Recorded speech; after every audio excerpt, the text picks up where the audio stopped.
புறம்போக்குகளுக்கு எது புறம்போக்குன்னு தெரியாது, எது பட்டானாலும் சரியான அப்பனாத்தாளுக்கு பிறந்தவன் சீக்கியன் டர்பாவலோட வர்றான்டா, தலைப்பாயோட வர்றான்டா.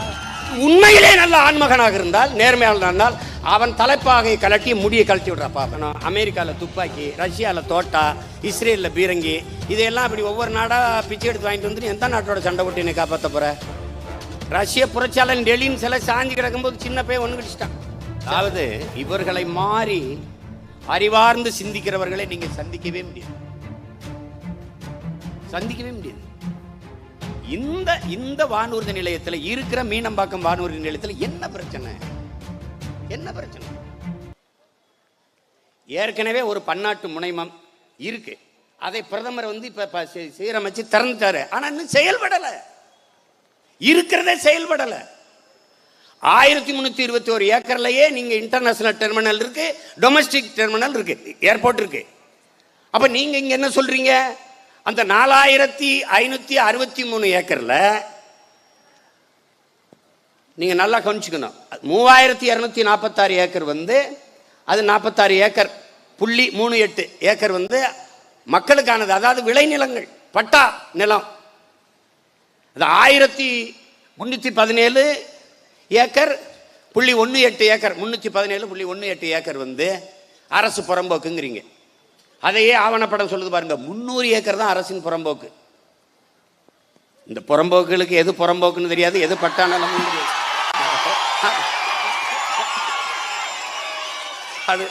அது வேற பிரச்சனை, அது வேற பிரச்சனை. அதை விடுங்க, அதை விடுங்க. இப்ப நான் என்ன கேட்கிறேன், நீ ஒரு பன்னாட்டு முனையமா உனக்கு தேவைப்படுது, இன்டர்நேஷனல் டெர்மினல் ஏர்போர்ட் தேவைப்படுது, வச்சுக்க. நீ இந்த அரசு புறம்போக்கு இடம்ங்கிறீல, அதுல கட்ட. அது 1317 ஏக்கர் இருக்குல்ல, அதுல கட்டு, அதில் கட்டிட்டு போ. அங்க அது உள்நாட்டு முனையமா இருக்கட்டும், அது டொமஸ்டிக்கா இருக்கட்டும், இது இன்டர்நேஷனல் ஆக்கு, வேணான்னு சொல்லல. அது வளர்ச்சி, எது வளர்ச்சிங்கிறது அப்புறம் பேசுவோம். இப்ப நம்ம என்ன சொல்றோம், நீங்க ஒண்ணு செய்யுங்களேன். இப்ப கன்னியாகுமரியில இருந்து யாரும் சென்னைக்கு வர்றதில்லை, வெளிநாட்டுக்கு போறதுக்கு. துபாயோ, அரபு நாடுகளோ, இல்ல சிங்கப்பூர், மலேசியா, தாய்லாந்து, எங்க போறதுனாலும் திருவனந்தபுரம். ஏன்? அங்க கிட்டத்தில் இருக்கு. கோயம்புத்தூர்ல இருந்து சென்னைக்கு வர்றதில்ல, பெங்களூர் போயிடறான், அங்கிட்டு கிட்டத்தில் இருக்கு. இந்த மதுரையில நாங்க பன்னாட்டு முனையம் இன்டர்நேஷனல் ஏர்போர்ட் கேட்டு போராடிக்கிட்டு இருக்கோம். அதை கொஞ்சம் விரிவாக்கம் பண்ணி அங்க போடு. மதுரை, ராமநாதபுரம், ஜீவங்க, விருதுநகர், தேனி, கம்பம், குமிழிலாம் நாங்க அங்க வந்து ஏறி மலேசியா, சிங்கப்பூர் எங்கே போய்கிட்டு போறோம். சென்னையிலே வந்து குவியணுங்கிற தேவை ஏன் உருவாகுது? பிரிச்சு விடு. அது மாதிரி கோவையில் போடு. சேலத்திலிருந்து அங்கிருந்து வர்றவங்கலாம் அங்க இருக்கு பன்னாட்டு முனையம்னா அங்க இருந்து பறந்துட்டு போறாங்க. எல்லாரையும் நாட்டை விட்டு ஓட வைக்கிறதுல இருக்கிறீங்க. எல்லாரும் வெளிநாடு போகணும், வெளிநாடு போகணும். நீங்க இங்க இருக்கணுமா? நீங்க இங்க இருக்கணும். கொடுமையாயிருக்கு.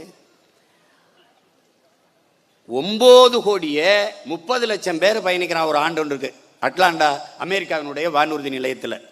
அதுல 1 கோடி பேர் தான் வெளிநாட்டவர், மீதி 8 கோடி 30 லட்சம் பேர் உள்நாட்டுக்காரன் தான். அதுவே 4700 ஏக்கர்ல தான் கட்டப்பட்டிருக்கு. இங்க வெறும் 90 லட்சம் பேர் தான் பயணிக்கிறான் தமிழ்நாட்டில். இங்க நம்ம நாட்டில் 90 லட்சம் பேர்.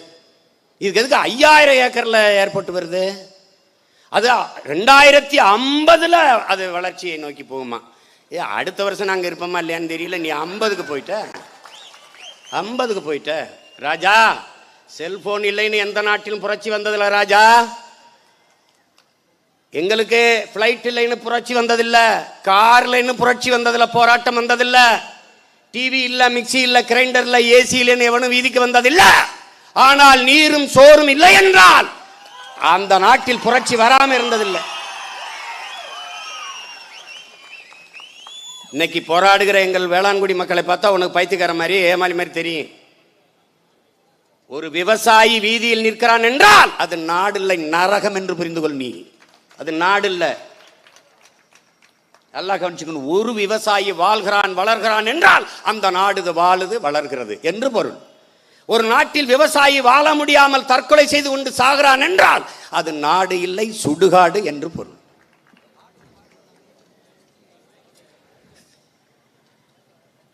எதை பற்றி இவர்களுக்கு அக்கறை இருந்திருக்குது? விளைநிலங்களின் வளமே இந்த நாட்டில் குறைவு. 130 கோடி மக்கள், இரவு உணவில்லாமல் 28 கோடி மக்கள் பசியோடு உறங்க போகிறார்கள். பல கோடிக்கணக்கான பச்சிளம் குழந்தைகள் பசியோடு தூங்க போகிறார்கள். என் அன்பு சொந்தங்களே, தொலைக்காட்சியை திருப்புங்கள்,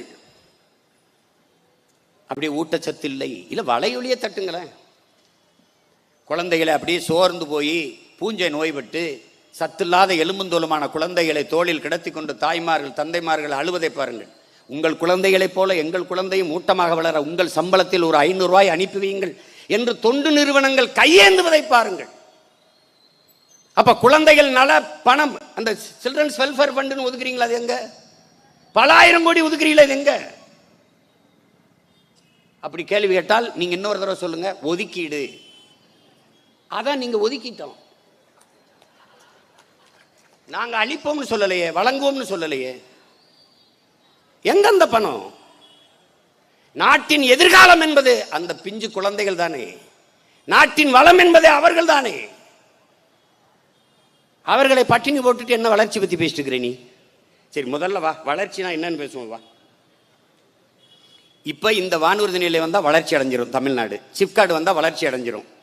எல்லாம் வளர்ச்சி தான். சரி, அப்புறம் அதுக்கு காலையில் பள்ளிக்கூடத்துக்கு குழந்தை சாப்பிட்டு வர முடியலையே, இங்கே காலையில் சோறு போட்டா தான் படிக்க முடியுங்கிற நிலைமையே இருக்குது. அது வளர்ச்சியில் வருது, டெவலப்பில் வருது. அதெல்லாம் அது வருது. கல்லூரிக்கு போகிற என் தங்கச்சிக்கு 1000 ரூபா கொடுக்க வேண்டிய தேவை எது வருது? வறுமை, பாவர்ச்சி. அதெல்லாம் வளர்ச்சியில் வருது. ஒரு 1000 ரூபாய் இல்லை, ஒரு மாதத்துக்கு 1000 ரூபாய் இல்லை, 1000 ரூபா கொடுக்க வேண்டியது இருக்குது. செப்டம்பர்ல இருந்து குடும்ப தலைவிக்கு 1000 ரூபாய். ஏன்? வறுமை, ஏழ்மை, அதெல்லாம் வளர்ச்சியில வருது, டெவலப்ல வருது. 60 ஆண்டுகளாக மாறி மாறி ஆண்டு இன்னும் 1000 ரூபாய்க்கு கையேந்த வைத்ததுதான் இவர்கள் காட்டுகிற கட்டமைக்கிற வளர்ச்சியின் அன்பு மக்களே. எத்தனை சிப்காடு, எவ்வளவு தொழிற்சாலை, அது யார் வளர்ச்சிக்கு? யார் வளர்ச்சிக்கு? யார் வளர்ச்சிக்கு? எது ஒன்று சரியா இருந்திருக்கு சொல்லு? ஒரு நாட்டின் வளத்திலேயே ஆகச் சிறந்த வளம் அறிவு வளம்.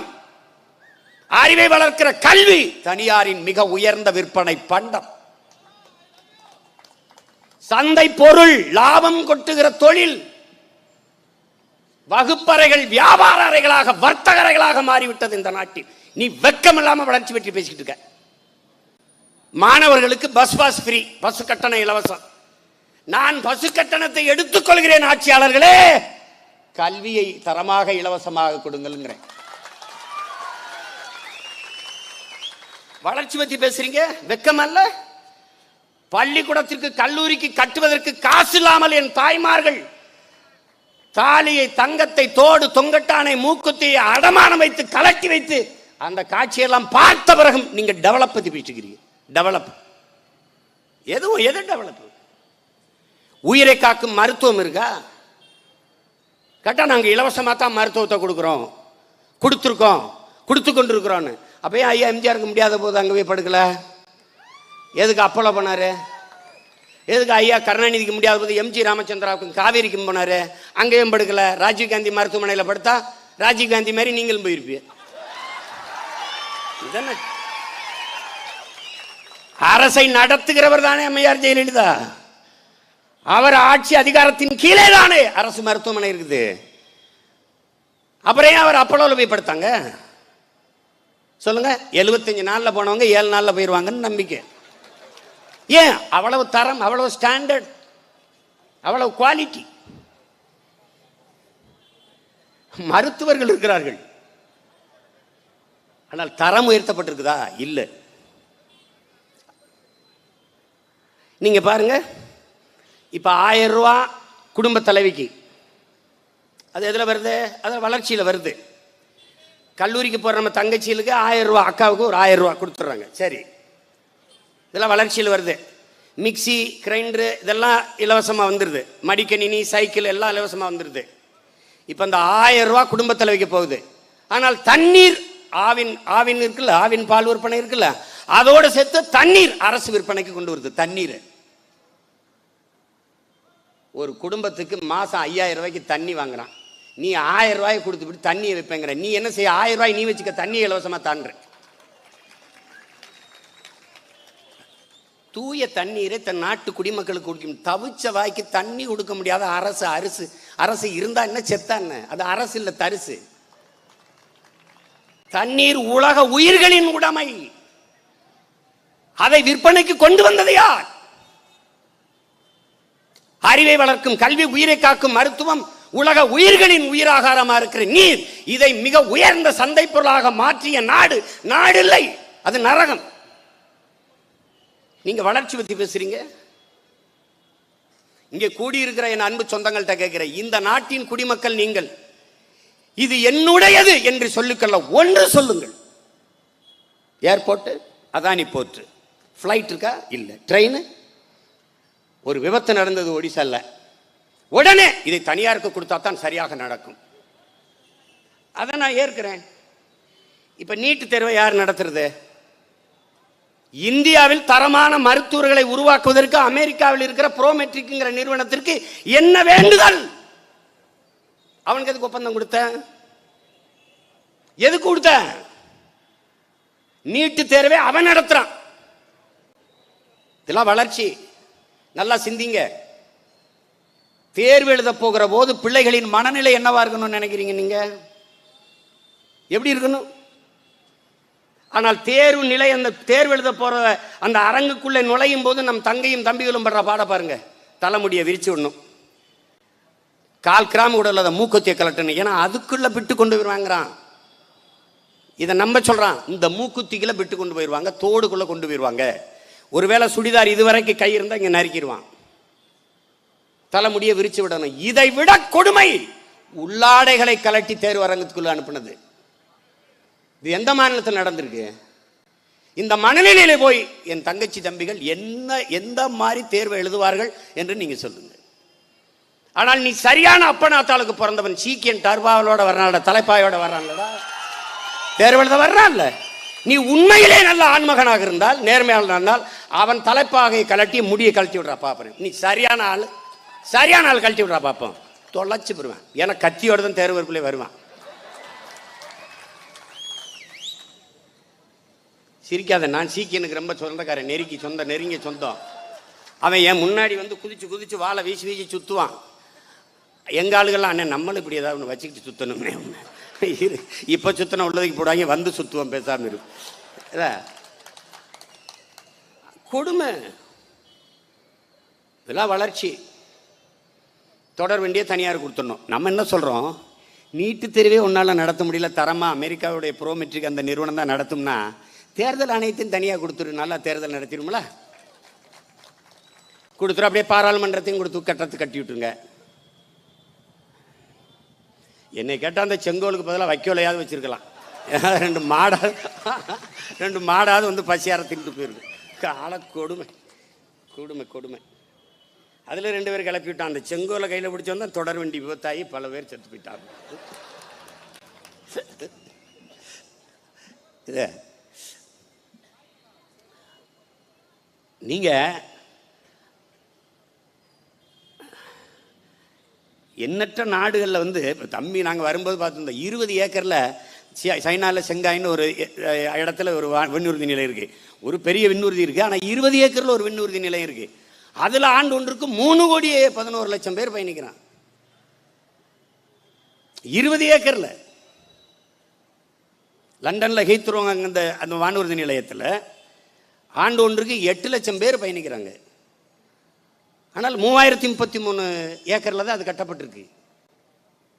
இப்போ நீங்கள் ஒன்று நீங்கள் கவனிங்க. இந்த மீனம்பாக்கம் ஏர்போர்ட் இருக்குல்ல, வானூர்தி நிலையம் இருக்குல்ல, அதுக்கு இந்த 1321 ஏக்கரை யார் கொடுத்தது? மக்கள். நாங்கள் தான் கொடுத்தோம். தேவை இருந்தது கொடுத்தோம். இது தேவையில்லை, தடுக்கிறோம். இவ்வளோதான் இங்கே இருக்க பிரச்சனை. இது தேவையில்லைன்னு நினைக்கிறோம், தடுக்கிறோம். இந்த நீங்க சொல்ற 2050க்கு பிறகு ஒருவேளை வளர்ச்சி இல்லை, அது இல்லை, இது இல்லை, இன்னும் எங்களுக்கு தேவைப்பட்டா நாங்களே கொடுக்குறோம்.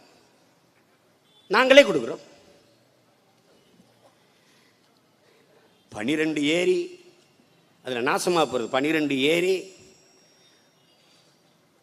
17 குளங்கள், 11 குட்டைகள், 5 தாங்கல்கள், எல்லாம் நீர்நிலைகளை வந்து ஆக்கிரமித்து வீடு கட்டிட்டார்கள் மக்கள் என்று சொல்லுகிற அரசு, ஓடி போய் தேடி போய் இடித்து மக்களை வெளியேற்றுகிற அரசு, இது மக்களின் வாழ்விடங்களை, விளைநிலங்களை, நீர்த்தேக்கங்களை ஆக்கிரமிப்பதை எப்படி ஏற்பது? அதனாலதான் நாங்க விரட்டி அடிக்கிறோம், நாங்க தடுக்க நினைக்கிறோம். இவர்கள் ஆக்கிரமிச்சால் அது ஆக்கிரமிப்பு இல்லை. கடலுக்குள்ள பேனா வைக்கிறது கடல் ஆக்கிரமிப்பு இல்லையா? அப்ப நீங்க என் மக்களின் வாழ்விடங்களை வீடுகளை இடிச்சது போல நாங்க இடிச்சா குற்றமா? இப்ப இடிச்சா குற்றம், ஆட்சிக்கு வந்து இடிச்சா சட்டம். அவ்வளவுதான் அவ்வளவுதான் அவ்வளவுதான். இந்த அது அம்மா மகுவா மைத்ரா கூட கேட்டாங்க, சொந்தமா ஒரு பிளைட்டு கூட கிடையாது, அதுக்கு எதுக்கு வானூர்தி போக்குவரத்து அமைச்சகம், அதுக்கு தெண்ட சம்பளம், கலைச்சு விடு கலைச்சு விடு. எதுக்கு? உக்ரைன்ல போர், ரஷ்யாவுக்கும் உக்ரைனுக்கும் போர், படிக்க போன நம்ம பிள்ளைகள் சிக்கி கொண்டார்கள். அங்கே கிடந்து பல நாட்கள் கதறி கொண்டிருக்கிறார்கள். படங்களை வாங்கும்போது பார்க்கும்போது நமக்கு பதட்டமாக இருக்குது, அவங்க பேசி எழுப்பின காணொலிகளாம். ஆனால் இங்கே இருந்து நம் நாட்டு வானூர்தியை அனுப்பி அங்கே படிக்க சென்ற, அங்கே வேலைக்கு சென்ற நம் மக்களை பாதுகாப்பாக திருப்பி இந்த நாட்டுக்கு கொண்டு வர முடியவில்லை என் உடன் பிறந்தார்களே. காரணம், சொந்தமாக ஒரு வானூர்தி இல்லை. ஒன்னே ஒன்று இருந்தது, ஏர் இந்தியா, இந்தியன் ஏர்லைன்ஸு. அதை யார்கிட்ட இருந்து வாங்கினாங்க? டாட்டாட்ட. திருப்பி யார்கிட்ட கொடுத்தாங்க? அவர்கிட்ட. இவர்கள் இந்த விமானத்தெல்லாம் பற்றி கவலைப்பட மாட்டாங்க, புஷ்பக விமானம் தான் அவங்களுக்கு. அதான் ஏன்னா வீரசவருக்கெல்லாம் பார்த்தீங்கன்னா சிறையில் இருந்து புல்புல் குருவி இருக்கு பாருங்க, இந்த நண்டி இருக்கும், பொறிச்சு விழுந்த கோழி குஞ்சு அளவுக்கு இருக்கும், அது ரெக்கையில் ஏறி பறந்து பண்ணுவாங்க. அந்த மாதிரி விமானங்கள். ஐயோ ஐயோ, இந்த பைத்தியக்கார பயில்கிட்ட நம்ம சிக்கிக்கிட்டு படுற பாடு இருக்கு அப்பா, ஐயோ பெரும்பாடாக இருக்கு. வளர்ச்சி என்றால் ஒரு நாடு தன் நாட்டு குடிகளுக்கு, பிள்ளைகளுக்கு தரமான, சரியான, சமமான கல்வியை கொடுக்க அதை நோக்கி நகர்கிறது, அதை நோக்கி செயல்படுகிறதுனா அது வளர்ச்சி, அதை நோக்கி போகுதுன்னு அர்த்தம். உயிரை காக்கும் மருத்துவத்தை ஆக தரமாக தன் நாட்டு குடிகளுக்கு, ஏழை பணக்காரன் என்று பாகுபாடின்றி இந்த நாட்டின் முதல் குடிமகனுக்கு என்ன மருத்துவம் கிடைக்குமோ அது கடைகோடி குடிமகனுக்கும் கிடைக்கிற ஒரு வாய்ப்பை ஏற்படுத்துவதற்கு முயற்சிக்குது என்றால் அது டெவலப், அது வளர்ச்சி. சாலைக்கு பேர் தேசிய நெடுஞ்சாலை, ஆனால் 50 கிலோமீட்டருக்கு 50 ரூபா கப்பம் கட்டணும், வசூலிக்கிறவன் தனியார் முதலாளி. இது யார் காசு? யார் காசுல சாலை போட்டீர்கள்? மோட்டர் பைக்குக்கு ரோடு டாக்ஸ், ஸ்கூட்டருக்கு ரோடு டாக்ஸ், ஆட்டோக்கு ரோடு டாக்ஸ், லாரிக்கு ரோடு டாக்ஸ், கார் வாங்க மகிழ்வுந்து எல்லாத்துக்கும் ரோடு வரி, சாலை வரி இருக்கிறது. என் வண்டிக்கு 3 லட்சம் ரூபாய் நான் ரோடு டாக்ஸ் கட்டியிருக்கேன். ஆனா எந்த ரோட்ல ஓட்டுவதற்கு என்று கேட்டால் உங்களிடத்தில் பதில் இருக்கிறதா? ஆனாலும் டோல் குறுக்க. அந்த காலத்தில் திருட்டு பைய முகமுடியை போட்டுக்கிட்டு சரக்குன்னு அப்படி கட்டிய கட்டி என்ன வச்சிருக்கா குடு, பையில என்ன வச்சிருக்கா குடுன்னு ராத்திரியில் சாலையில் மறித்து பணத்தை பறிப்பான். இப்ப ராத்திரி இல்லை, பகல் இல்லை, எப்போ கட்டையை குறுக்க போட்டு என்ன வச்சிருக்கா எடு. அது அது அது ரா கொள்ள, இது ரா பகல் கொள்ள.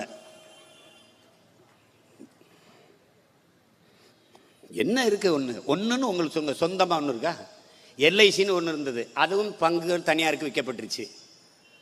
முன்னாடிலாம் ராணுவ ரகசியம்னு ஒன்று பேசிக்கிட்டு இருப்போம், அதெல்லாம் ராணுவ ரகசியம்னு. இப்போ ராணுவமே இல்லை, உனக்கு எங்கே ரகசியம்? எங்க இருக்கு சொல்லு? இருக்கா? முதல்ல சீருடையை தனியார் கொடுத்தாங்க, அப்புறம் அங்கே சாப்பாடு போடுற கேண்டீனை தனியார் கொடுத்தாங்க, அப்புறம் நெஞ்சு கவசம், அப்புறம் துப்பாக்கி தயாரிப்பது, தோட்டா, எல்லாமே பிரைவேட்டைசேஷன். பாதுகாப்பு கருவிகள் உற்பத்தி செய்வதில் முழுக்க முழுக்க அந்நிய முதலீடு. அப்புறம் என்ன உனக்கு பாதுகாப்பு இருக்கும்? என்ன உனக்கு ரகசியம் இருக்கும்? பீரங்கி எங்க வாங்குற? இஸ்ரேல்ல. எங்க வாங்குற? பிரான்ஸ்ல போய் நீ ரபேல் விமானம் வாங்கிட்டு வர்ற, போர் விமானம் வாங்கிட்டு வர்ற, அதுல 200 கோடி ஊழல். பிரான்ஸ்ல போர் விமானம், அமெரிக்காவில் துப்பாக்கி, ரஷ்யாவில் தோட்டா, இஸ்ரேலில் பீரங்கி, இதையெல்லாம் அப்படி ஒவ்வொரு நாடாக பிச்சை எடுத்து வாங்கிட்டு வந்து எந்த நாட்டோட சண்டை போட்டு என்னை காப்பாற்ற போற? மொட்டை கத்தினாலும் சொந்த கத்தியா இருக்கணும் ராஜா. அடுத்த வீட்டில் அருவா கம்பளை வாங்கிட்டு வந்துச்சுட்டு அவனுக்கு நமக்கும் சண்டைனா இப்படி. இது ஒரு இது ரபேல் போர் விமானம் வாங்கினதுல ஊழல். அந்த ஃபைல் எங்க, அந்த கோப்புகள் எங்கன்னு உச்சநீதிமன்றம் கேட்குது. அந்த கோப்புகள் காணாம போயிடுச்சு, ஃபைல் காணாம போயிடுச்சுன்னு நாட்டின் பாதுகாப்புத்துறை அமைச்சகம் சொல்லுது. ஒரு அற்ப ஃபைலை பாதுகாக்க முடியாத நாடு இந்த நாட்டு மக்களை பாதுகாக்கணும்னு எப்படி நம்புறது? கேட்டா டெவலப்பு, வளர்ச்சி. ஏர்போர்ட் வந்துருச்சுன்னா வளர்ந்துருமா? இப்போ இருக்கிற ஏர்போர்ட்டில் என்ன வளர்ந்துருக்கு காட்டு, என்ன வளர்ந்துருக்கு காட்டு. இலவச அரிசி போடணும், தீபாவளி பொங்கலுக்கு இனாம் கொடுக்கணும், போனஸ் கொடுக்கணும். அது அரை கிலோ வெல்லம், 1 முளை கரும்பு, அரிசி. அது வெல்லம் குஜராத்தில் போய் ஆர்டர் பண்ணி வாங்கிட்டு வந்து அவ்வளவு பூச்சி பிடிச்சி உருகி ஓடுது. அதை கேட்டால் அமைச்சர்கள் சொல்கிறாங்க, எப்படி நீங்கள் அடுப்பில் போட்டு உருக்கத்தானே போகிறீங்க, அதை அந்த வேலை உங்களுக்கு மிச்சமாகட்டும், நாங்களே உருக்கிட்டோம். அது அது ஒரு கொடுமை தான், அது ஒரு கொடுமை தான். இலவச வேட்டி சேலை முந்திரி பருப்பு எதுக்கு? எங்கள் மாமா தான் எழுதுனாங்க. நாங்கள் அடித்த கொள்ளையை நீங்கள் கேள்வி கேட்காமல் இருக்குன்னா அதுக்கு. அந்த மாதிரி இது ஒரு கொடுமை நிகழ்ந்துருச்சு. அதனால வளர்ச்சினா எது வளர்ச்சின்னு இருக்குது? வளங்களை அழித்து நிலங்களை அழித்து, அது ஒரே ஒரு முழக்கத்தான் நமக்கு. ஏர் ஓட்டு நிலத்தில் ஏர்போர்ட்டு எதுக்கு? அதுதான் நம்ம கேட்குறது. நீ எந்த இடத்துலையும் ஏர்போர்ட்டு கட்டலாம், ஆனால் எல்லா இடத்துலையும் விளைநிலங்களை உருவாக்க முடியாது. ஒருவேளை நீ 5000 ஏக்கரில் ஏர்போர்ட் கட்டிட்டு போயிட்டா, நாளைக்கு எனக்கு மிகப்பெரிய உணவு பஞ்சம் வருது, விளைநிலங்களின் தேவை எனக்கு அதிகமாக இருக்குது, விளைநிலங்களை உருவாக்கணும், இந்த ஏர்போர்ட்டை தகர்த்துட்டு நான் மறுபடி விளைநிலங்களை உருவாக்க முடியுமா? பரம்பரை என் பாட்டனும் முப்பாட்டனும் போராடி காட்டை திருத்தி மேட்டை திருத்தி தெல்லு விழுதியாக்கியதை விளையிற நிலமாக மாற்றுறதுக்கு எவ்வளவு ரத்தம், எவ்வளவு வேர்வை, எவ்வளவு உழைப்பை கொட்டியிருப்போம். இதெல்லாம் வெக்கம் வளர்ச்சின்னு. ரோடு போட்டுக்கிட்டு போகிறாங்க என் உடன் பிறந்தார்களே, வலையொலியில் இருக்கு பாருங்க, ரோடு போட்டுட்டு போயிட்டாங்க. ஒரு தம்பி எழுதியிருக்கான், அன்னை சாலையில் வலிக்கு விழுந்து பார்த்துருப்ப, சாலையே வலிக்கு ரோடே வலிக்கிட்டு போனதை பாரு அப்படின்றான். சின்னதாக ஒரு தூரல், அப்படி ரோடு அப்படியே நகர்ந்து போய் அங்கே கிடக்கு. அங்கே ஸ்மார்ட் சிட்டிங்கிற பேரில் திருநெல்வேலியில் நம்ம பாட்டனார் வாபூசி பேரில் விளையாட்டு அரங்கு கட்டிட்டு வந்துட்டான். அரை மணி நேரம் சின்ன மழை பெஞ்சோடனே மொத்தமாக இடிஞ்சு கீழே விழுந்துருச்சு. நீங்கள் பார்த்துருப்பீங்க. ஒரு பள்ளிக்கூடம் கட்டியிருக்காங்க, சின்ன பசங்க, பள்ளிக்கூடத்து பசங்க அந்த தூணை பிடிச்சி ஆட்டுறாங்க, கொலன்னு பூரா கல் செங்கல் சிமெண்ட் எல்லாம் கீழே வந்துட்டுது. இதுதான் இவங்க. இப்போ வளர்ச்சி என்றால் எது வளர்ச்சின்னு இருக்குல்ல? எது வளர்ச்சி? பல ஆயிரம் பள்ளிக்கூடங்களை கட்டி படிக்க வச்சார் காமராஜர். பல இடங்களுக்கு, பாதையே இல்லாத இடங்களுக்கு சாலை போட்டு கொடுத்தார். பல நீர்த்தேக்கங்களை கட்டினார், வெட்டினார், அணைகளை கட்டினார். பல தொழிற்சாலைகளை கொண்டு வந்தார். உங்கள் மாதிரி முதலீட்டுக்கு அங்கே போனேன், இங்கே போனேன், சிங்கப்பூர் போனேன், அரபு நாட்டுக்கு போனேன், ஜப்பான் போனேன். அந்த கோவை சரலா கூப்பிட்ட மாதிரி என்னை சின்னமனூரில் கேட்டாங்க, என்னை மதுரையில் கேட்டாங்க, என்ன அந்த வாடிப்பட்டி கராடத்தில் கூப்பிட்டாங்க, இங்கே கூப்பிட்டாங்க, எங்கே கூப்பிட்டாங்க? கொடுமையே கொடுமையே. வளர்ச்சி என்று பேசுகிறீர்கள், வளர்ச்சி வளர்ச்சி என்று பேசுகிறீர்கள். நாங்கள் முதன்மை மாநிலம் என்று பேசுகிறீர்கள், நாங்கள் வளர்ந்து கொண்டிருக்கிறோம் என்று பேசுகிறீர்கள். 6,50,000 கோடி கடன் எப்படி வந்தது வளர்ச்சி அடைஞ்ச நாட்டில்? 6,50,000 கோடி கடன். தொழிலை நாங்கள் அவ்வளோ வளர்ந்துட்டோம், முன்னேறிட்டோம்னா முதலீடுக்கு ஏன் ஊரா நாட்டில் போய் கையெழுந்தணும்? எங்க உங்க முதலீடு? வளர்ந்த நாட்டுக்கு முதலீடு இல்லையா? சொல்லுங்க. இந்த ஏர்போர்ட்டில் நம்பிக்கை ஆவணப்படத்தில் சொல்றாம பாருங்க, 10,000 பேர் வாழ்வாதாரத்தை சிதைத்து 600 பேருக்கு வேலை வாய்ப்பு. உலகத்தில் எல்லாரும் மனிதர்கள் செய்கிற தொழிலை செய்கிறான், விவசாயி மட்டும்தான் தெய்வத்தின் தொழிலை செய்கிறான். ஏனால் பசி வந்தால் 10 பறந்துடும். நீ சொல்லுவ வளர்ச்சி, வானூர்தியில் பறப்பது வளர்ச்சி தான். ஆனால் வானூர்திக்குள்ளே இருப்பவனுக்கும் வயிறு வசிக்கும், தாகம் எடுக்கும். அப்ப தண்ணீரும் ஜோறும் தரையிலிருந்தான் போகணும். நீ சிப்கார்டு வந்துடும், தொழிற்சாலை வந்துடும், கொண்டாய் தொழிற்சாலை, கார் தொழிற்சாலை, நோக்கியோ தொழிற்சாலை கொண்டாந்தீங்க. எங்க நோக்கியோ? எங்க நோக்கியோ? எங்கிட்டோ நோக்கியோ? எங்க நோக்கியோ? சொல்லுங்க எங்க? அதை பத்தி பேசுங்க பார்ப்போம். இவ்வளவு செஞ்ச காமராஜர் சாராயத்தை தான் காசு கொண்டாந்து நிர்வாகத்தை நடத்திட்டு இருந்தாரா? இவ்வளவு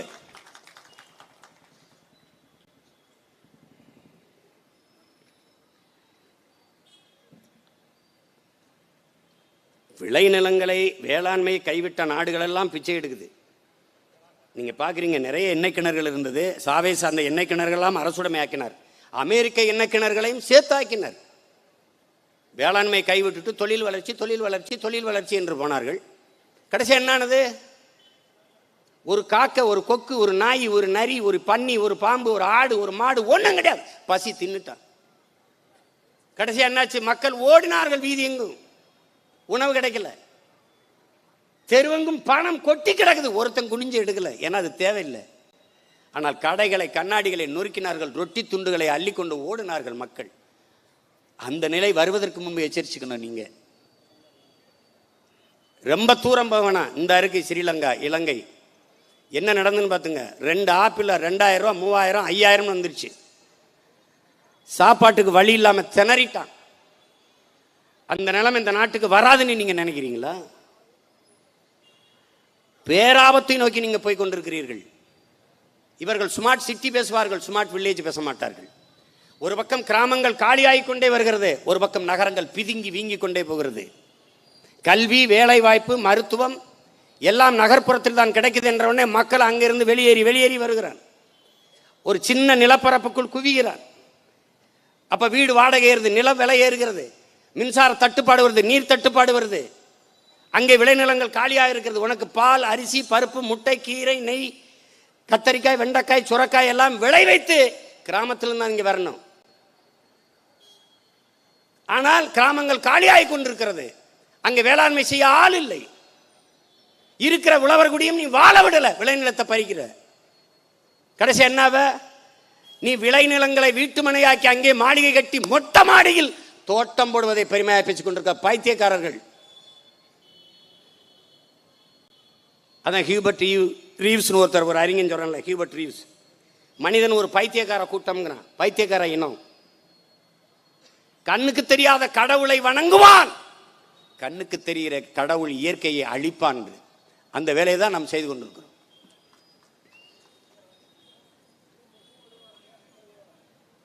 அதனால நாங்கள் இந்த போராட்டத்தை என்னைக்கே எடுக்கணும்னு நினைச்சோம். ஆனால் வெவ்வேறு போராட்டங்கள் எங்களை ஒவ்வொரு பக்கமாக இழுத்து கொண்டு போயிடுச்சு. ஆனால் ஒன்றை என் மக்களுக்கு சொல்லுவேன், ஏகநாபுரத்தை சேர்ந்த என் அன்பு சொந்தங்களுக்கு சொல்வேன். அங்கோட தம்பி சொன்னார் பாருங்க, ஏகநாதபுரம். அது எப்போ பார்த்தாலும் பறவைகள் சத்தம் விட்டு ரீங்காரம் விட்டு கொண்டிருந்ததுனால அது ஏகநாதபுரம், அது ஏகநாபுரம்னு குறியிருச்சு, மருவி வந்துருச்சு. இவங்களுக்கு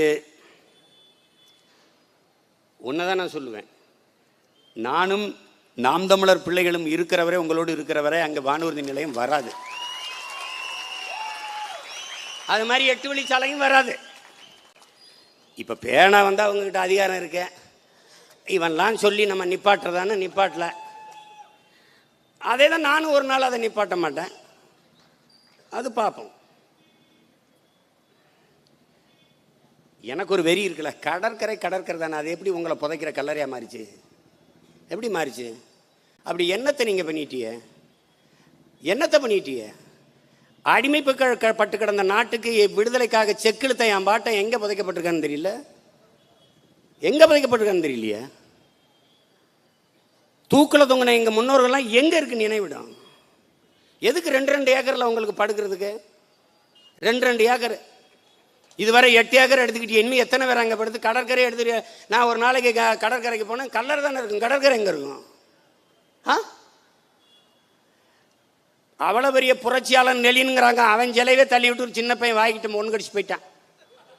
படம் இருக்கு பாரு, ரஷ்ய புரட்சியாளன் நெலின் சிலை சாஞ்சி கிடக்கும்போது சின்ன பையன் ஒன்று கடிச்சிட்டான் சிலை மேலே.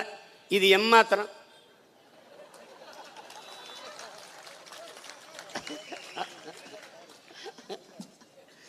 அது நடக்கும் ராஜா. என் தலைவன் எனக்கு சொன்ன மாதிரி வரலாற்றின் கால சக்கரம் சுரண்டு கொண்டு தான் இருக்குது, சுழண்டு கொண்டே தான் இருக்கிறது. கீழே இருப்பது மேலே போகும், மேலே இருப்பது கீழே வரும். அதனால நேர் நிற்காம தப்பிச்சு போக முடியாது.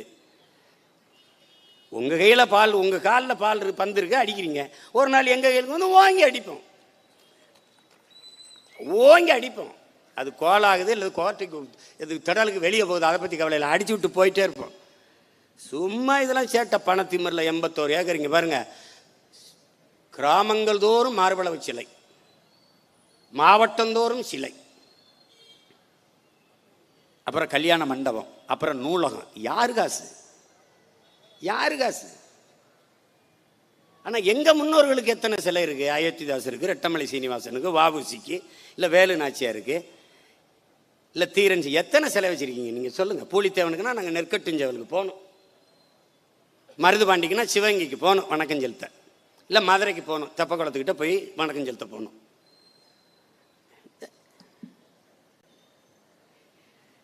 ஏதோ ஒன்று நடக்குது. ஆனால்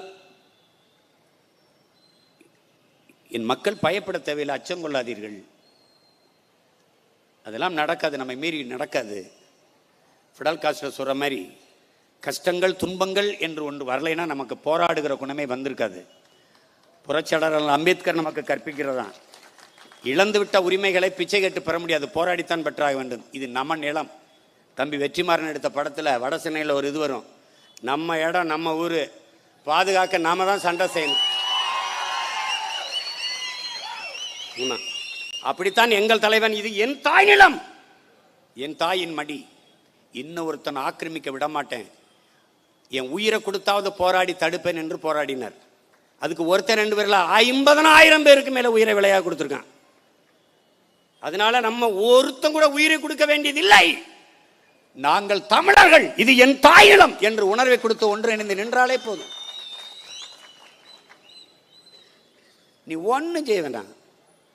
இந்த அநீதியை, இந்த துன்பத்தை, இந்த துயரத்தை தொடர்ச்சியாக தருவரனுக்கு வாக்கு செலுத்தி வலிமை சேர்க்காத, விழித்துக்கொள்.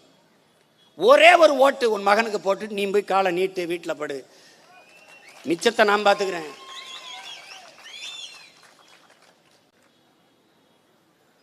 சும்மா பேசிட்டு இருப்பாங்க, ஏதோ 20,000 கோடி திட்டம், அதில் ஒரு 5,000 ஒதுக்க முடியாதா, அதில் ஒரு எடுக்க முடியாதா, அதுக்குத்தான், வேற எதுக்கு? அதனால நாம் கருமையாக போராடி இந்த திட்டத்தை கைவிடும் வரை போராடுவோம். அதில் நீங்கள் கலங்க வேண்டாம். உங்கள் பிள்ளைகள் கடைசி வரை உங்களுக்கு உறுதுணையாக இருப்போம், துணையாக இருப்போம். இதில்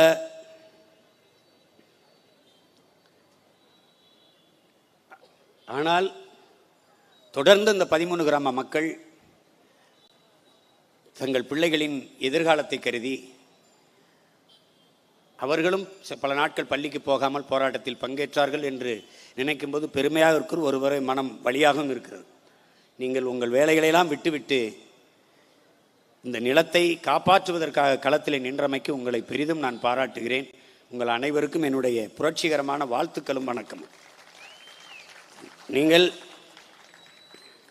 நம்பிக்கையோடு இருங்கள். நம்மை தாண்டி ஒன்றும் வராது, ஒன்றும் வராது.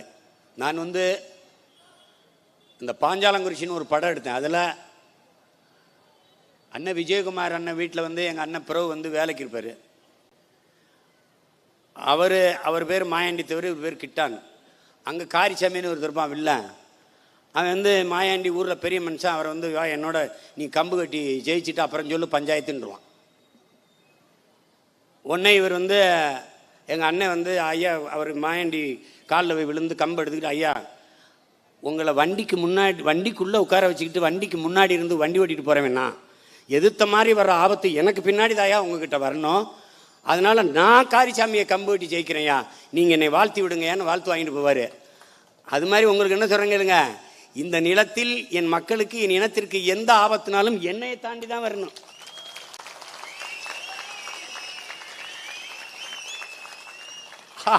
அதில் அவர் கேட்பார் காரிசாமி, டேய் நீ யாரா, நீ இடையில வந்தவைய, நேற்று வந்தவைய, நீ அவருக்கு பாதுகாப்பா, நீ என்னை எதுக்க போறியாடா அப்படின்னு.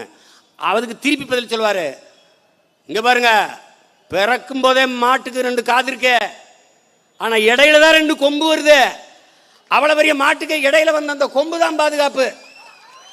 அதனால சீமா எப்போ வந்தான், அப்போ வந்தா, இப்போ வந்தாலும், எப்போ இடையில வந்தாலும் இந்த சீமா தான் பாதுகாப்பு.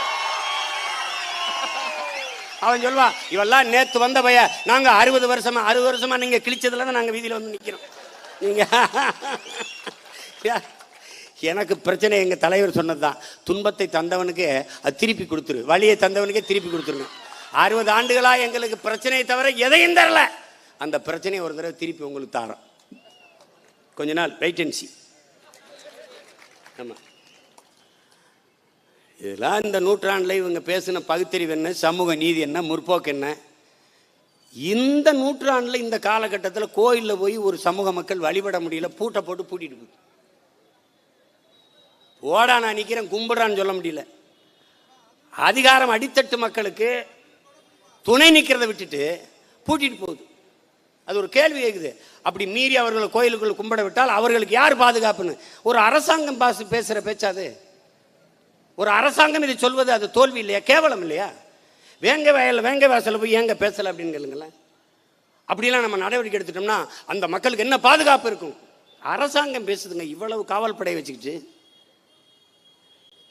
கேவலம். அவங்க என்ன பண்ணுவாங்க? சீமானுக்கு போட்டால் பிஜேபி வந்துடும், சீமானுக்கு போட்டால் பிஜேபி வந்துடும்.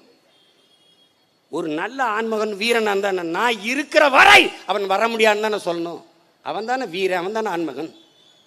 அவன் வந்துருவான், கதவை பூட்டு, சன்னலை பூட்டு. இல்ல நீ என்னடா வீரன்? நான் சொல்றேன், நான் இருக்கிற வரை பிஜேபி வெல்லாது வளராது.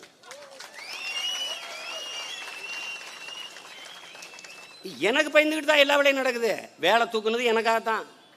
ஈழத்தில் ஓடி போய் 13வது சட்ட திருத்தம், அதுவும் நமக்கு தான். இப்போ செங்கோலை அதுக்கு ஓயாமல் இந்த ராஜராஜ சோழனையே பேசிட்டு இருக்கானே சீமான். அவர் செங்கோலை தூக்கு.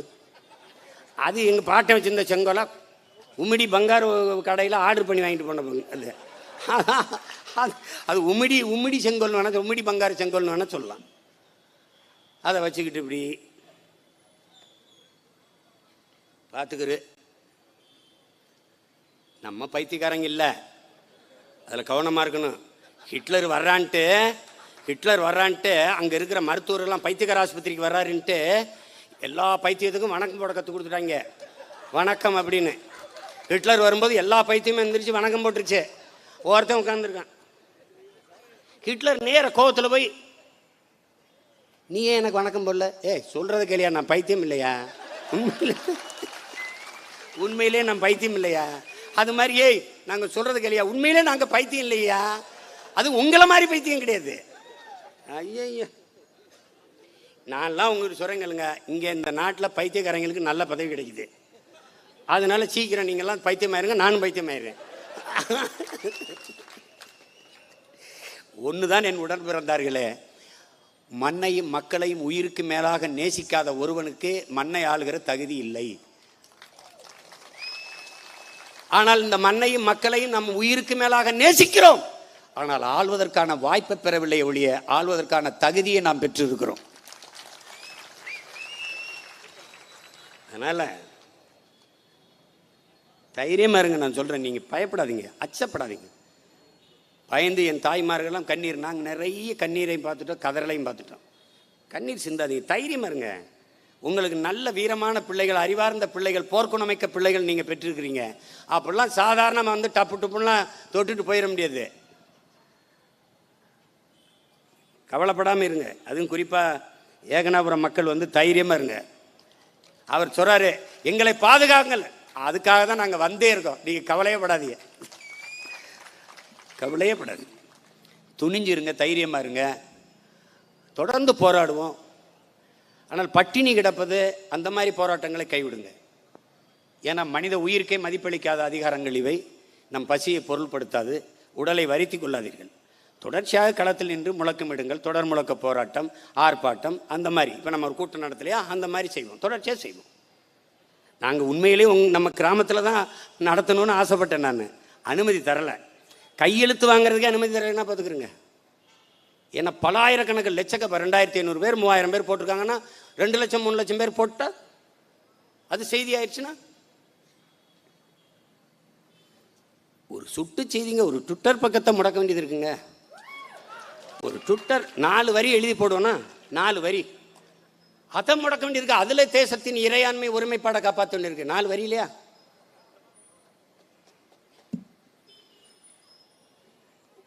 அதனால பரந்தூரில் வானூர்தி நிலையம் வராது. அது வராது, அதை விட்டுருங்க. நம்ம கேட்குறதுக்கு பதில் சொல்லிட்டோம். இருக்கிற வானூர்தி நிலையத்தில் என்ன பிரச்சனை சொல்லுங்கள். அது பத்தலைன்னு யாராவது போராடினா அதுக்கப்புறம் நாங்கள் மற்றதை யோசிப்போம். அதனால் அதிலே நாங்கள் பறந்துக்கிறோம். இண்டிகோ கூட இன்னும் 2 வண்டிக்கோ கொண்டாந்தீங்கன்னா எங்களுக்கு இப்போ எனக்கெல்லாம் இங்கே பாருங்கள், தூத்துக்குடி போகிறதுனா காலையில் ஒன்று இருக்குங்க, அதிகாலையில் கிளம்பணும். அதுக்கு நான் பாஸ்போர்ட் வீசா எடுத்துகிட்டு வர வேண்டியது இருக்குது நீலாங்கரையிலிருந்து. ரொம்ப தூரம். என்னையெல்லாம் கேவலமாக பேசுகிறாங்க. அண்ணே டவுனுக்குள்ளே வர வாய்ப்பு இருக்கானேங்கிறாங்க. சிட்டிக்குள்ளே வருவீங்களான்னு நினைக்கிங்க. டே இருங்கடா, ஏன்னா அது அந்த மாதிரி நிலைமை இருக்குது. இப்போ அதனால் எந்த ஊருக்கு போனாலும், கோயம்புத்தூருக்கோ திருச்சிக்கெலாம் முன்னாடி அலைவரிசை அதிகமாக இருக்கும், ஃப்ரீக்குவென்சி இருக்கும். டக்குன்னு 11 மணிக்கு 11:50க்கு 12:05 இருக்குண்ணே, 1 மணிக்கு ஒன்று இருக்குண்ணே, 2 மணிக்கு ஒன்று இருக்குண்ணே. இப்போ ஒன்றும் இல்லை, காலையில் விட்டால் அடுத்த நாள் காலையில் தான். நீங்கள் ஏர்போர்ட்டை கட்டுங்க, நானும் என் தம்பி தங்கச்சியெல்லாம் போய் கிரிக்கெட் ஆடுறேன், வேறு என்ன பண்ண.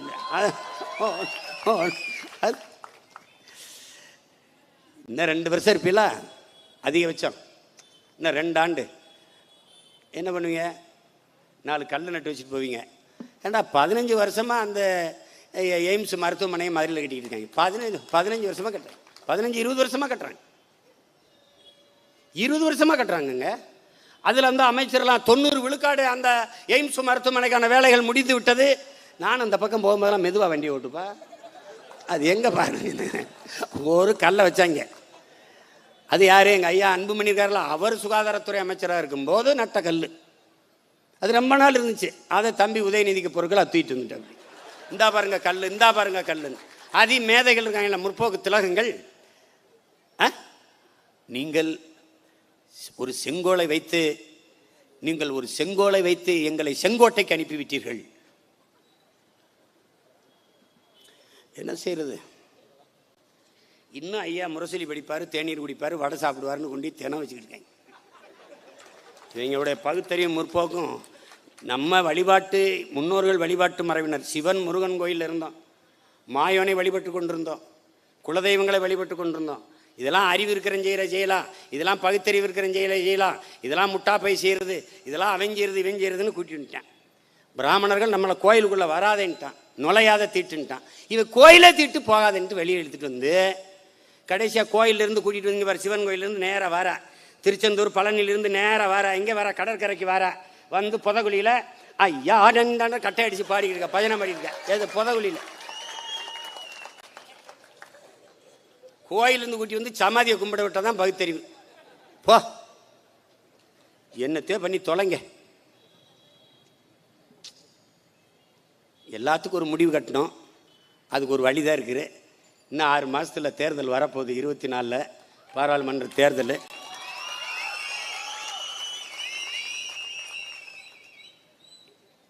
எல்லா துன்பப் பூட்டுகளுக்குமான சாவி ஆட்சி அதிகாரம் மட்டுமே என்றார் அண்ணல் அம்பேத்கர்.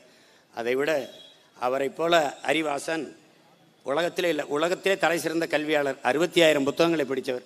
ஒருத்தன் 10,000 புத்தகம் வாழ்நாளில் படிக்கணும்னு இருக்காங்க, அவன் 60,000 புத்தகங்களை படித்தவர். அவரே சொல்லிட்டார், அதிகாரம் மிக வலிமையானது, அனைத்து துன்ப பூட்டுகளுக்குமான சாவி ஆட்சி அதிகாரம் மட்டுமே. அந்த ஆட்சி அதிகாரத்தை தேடி என் அன்பு உடன் பிறந்தார்கள், என் உயிருக்கு மேலாக நான் நேசிக்கிற பேரன்பு மிக்க பெற்றோர்கள். அதை நோக்கி நாம் விரைவோம். நீங்கள் செலுத்துகிற ஒவ்வொரு வாக்கும் இந்த மண்ணை, மக்களை, எதிர்கால தலைமுறை காக்கும் என்பதை கவனத்தில் வைத்துக்கொண்டு விவசாயிகள் போராட்டத்திலே விவசாயிகளுக்கு துணை நிற்கிறோம்.